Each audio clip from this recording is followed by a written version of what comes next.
NEM stock analysis and price predictions for Thursday is Newmont stock a buy. I'll be breaking all of it down in this very brief and short 1 minute video. Now, I am the only person in this stock trading space that has done well over 43,000 videos over 5 years and documented them all. So I have seen what's printing me money and what's not, especially with NEM, Newmont.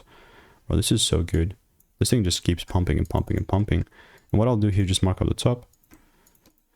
Here's my demand zone.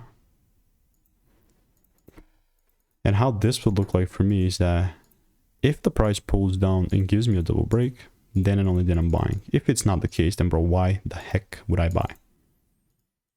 You know what I mean. So all I'm doing in the meantime is just I'm waiting for rules to be met. If they're not, it's good. I do have a lot of receipts here as well.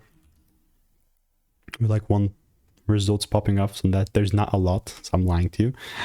Obviously not financial advice. If you want to stay tuned and get my money making emails and insights for free, click the first link in the description. Goodbye.